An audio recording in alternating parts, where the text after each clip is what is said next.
come together for the good of our constituents, and I'm proud and honored to lead the People's House of the New York State Legislature.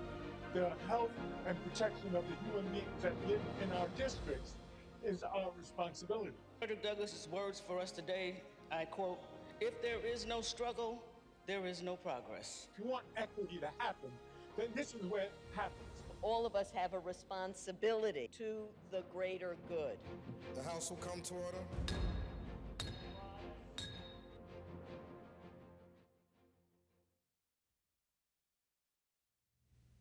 Hello, everyone, and welcome to a new edition of Assembly Update. I'm your host, Assemblyman Angelo Santabarbara. With the end of session, we're beginning sort of a new season of Assembly Update, talk about some of the things happening in our community related to the legislation and funding that we were able to accomplish this past session.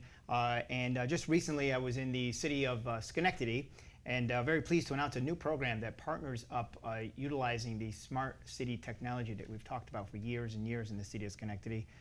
And Mayor McCarthy launched that program quite a while ago, and we invested some state funds to make that a reality in the city of Schenectady. And sort of this newest addition, newest accomplishment in the city of Schenectady was a Stay Well program that we were able to launch at a press conference.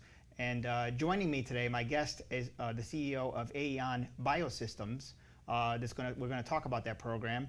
Sam Barend is here, and she is going to talk about our press conference and this new technology that utilizes the smart city technology to bring health benefits to Schenectady residents. Welcome to the show. Thank you so much for having me. It's a pleasure. And we're so excited about this program that we're doing with the city of Schenectady. It's groundbreaking.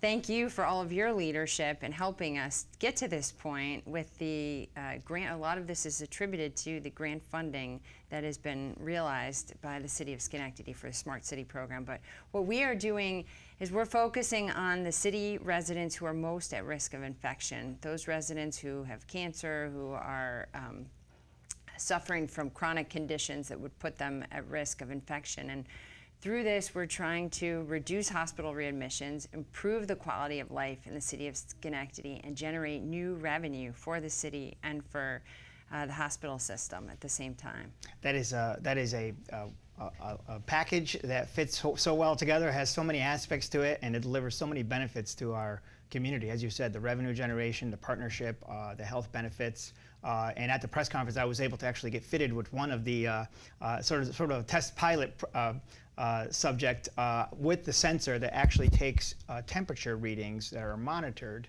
I wanted to, we want to talk about how the system works overall, but it's really based on temperature. And why is that so important with these sensors feeding back temperature in real time, essentially, for city residents? So we decided to start with temperature because temperature is the indication across a multitude of use cases. No matter what your ailment is, one of the first indications of a problem is temperature.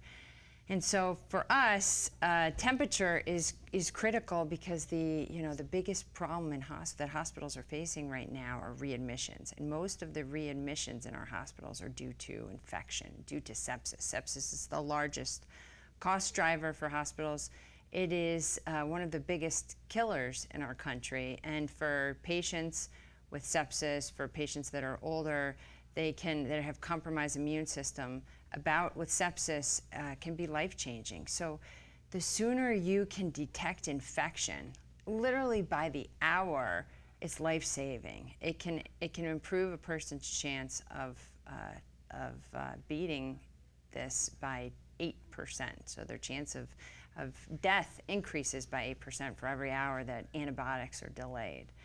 So we think that this can be life-saving. And this is sort of a proactive approach to monitoring, especially for people that maybe have just been in the hospital or going home now, or probably able to leave earlier because they can be monitored remotely.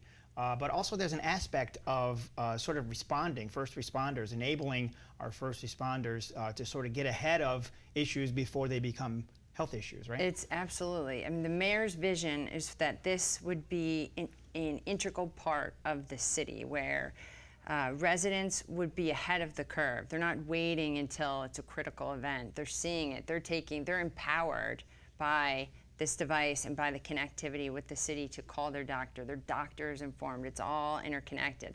And they're connected with the city's Wi-Fi system.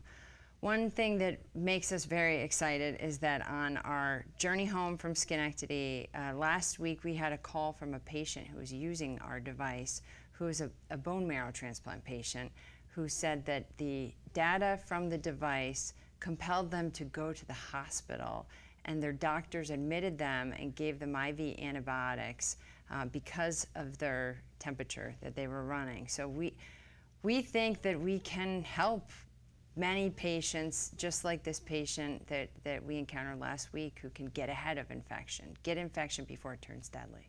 Now the device is it's fairly small. You It's hardly know that you're wearing yes. it. It goes right on your chest, right here. Yeah, See? and as I said, Yeah. I've been wearing it for since the press conference, and I hardly know that I have it. But when I check the app, it is recording temperature and taking those readings, and those readings go back and are monitored in real time. So how does that system work? So there's a home base where this data is collected, but you said an important thing, it's also looping in your doctor as well. So it's not just going somewhere where people are just saying, hey, the temperature is fluctuating, whatever. It's also being sent to the physician. Correct. So it's interconnected with your phone, and all of that information goes directly to the physician. So they have it in your medical records directly in. And the physicians can get alerted if your temperature goes above, and you'll get alerted. So you'll be notified time to call your physician. Your physician can set parameters upon which you need to take action. And so we're excited about this sort of all connectivity that we're creating here. Now you said the temperature sort of is a first phase of this. In the future, what can we expect? Is there more data to be gathered from these sensors? What else can be done, and what can we look forward to sort of in the smart city world of Schenectady? We will be adding heart rate this year, and then alongside heart rate, we'll have heart rate, pulse ox, respiratory rate, and movement will all be coming. And I think the key component to this is that this is reimbursable, fully reimbursable. And so we're not just launching a program that's one time, that's a one-shot thing.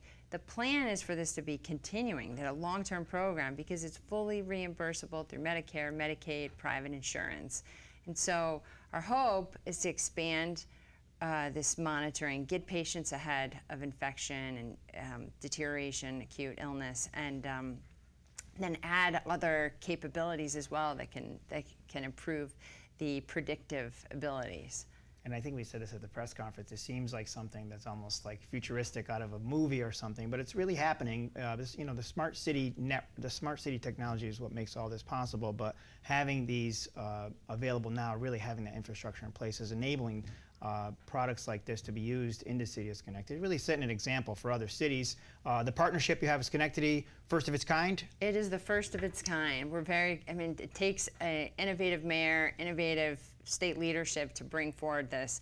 And consequently, the Ellis Medicine has come on board and are energized about bringing this forward. So it's a very impactful partnership that we have with the mayor driving it forward. He brought on the hospital system, and we have a real opportunity to make an impact in the city. And I think he's created a model that other mayors, county executives could follow, and we welcome them to be part of this. Now, this data is being collected, obviously, as sort of a first run here, being unveiled in the city of Schenectady. There are statistics behind this. I know there's statistics, things that you've gathered that really led to the development of this product. What are some of the statistics that we can share? Yeah, absolutely. Well, as I was saying, every hour delay of antibiotics is an 8% increase in death for patients, especially those that have. Those that are afflicted by sepsis. And sepsis is, it's the biggest headache right now for hospitals. It's the biggest conundrum they're trying to figure out because it's the biggest cost driver. And honestly, hospitals with the change in Medicare rules, are not being reimbursed for readmissions. So if a patient comes back to the hospital within a 30-day window, the hospital has to pay the full cost. And this is causing a lot of pain to hospitals. So if they can figure out how to improve outcomes, reduce readmission rates, it can be game-changing for the patients, it can be game-changing for our residents, improve their quality of life and their long-term. And we saw Ellis was represented at the press conference endorsing the use of this and sort of backing the program.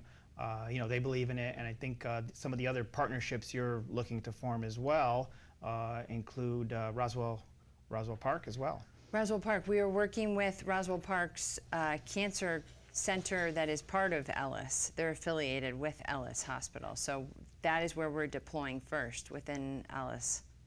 And again, with the smart city technology being in place, this I think all eyes are on Schenectady, seeing what the next big step in healthcare is. This is certainly a major development.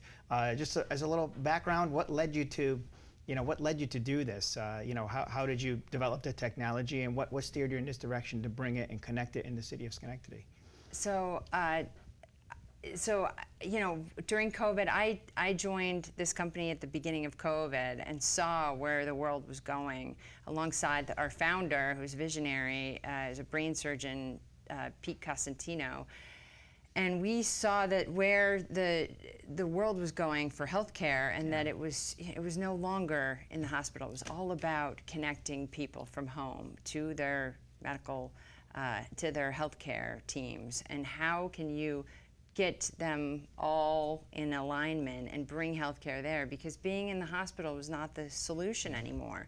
And COVID or no COVID, we had to be more innovative. We have to be able to care for patients that are in rural America. We have to be able to care for patients that are in urban areas that don't have the resources to get healthcare on a timely basis. We have to be responsive to the elderly that are not capable, that are, inclined to wait longer than sometimes should because of capacity to get out. And so the ability to have remote patient monitoring opens up a world of opportunity for many patients who otherwise may not respond as quickly to their health situations. They may not know, like the patient we talked about that we heard from last week who said it was life-saving. He didn't even feel that his temperature was elevated. But for a cancer patient, if their temperature gets near 100, it's a situation, but they generally just feel bad all the time that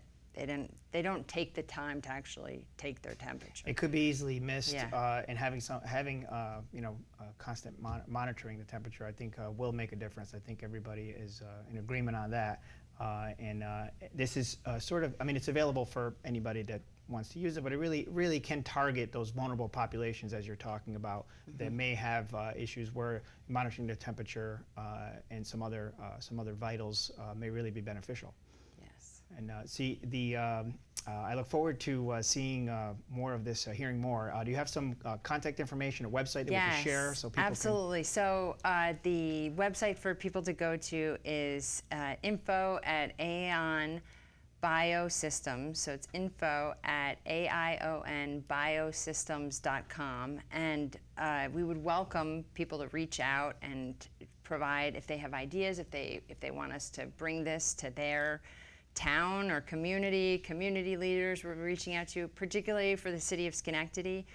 We're trying to work with long-term care facilities, healthcare providers, physician groups, and others to provide this opportunity broadly, not just within Ellis Hospital, but the mayor has a vision of bringing it throughout the entire city, and we would love to do this with other cities as well. I love the fact that it's just embracing the technology, using it for better healthcare outcomes, as you said, helping our hospital system, and a number of other things.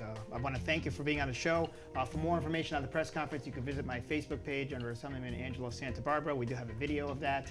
But for now, I want to thank Sam for being on the show. Thank you for sharing your product. And join us here on the next episode of Assembly Update, where we'll talk more about exciting community developments like what the Stay Well program that we just unveiled in the city of Schenectady.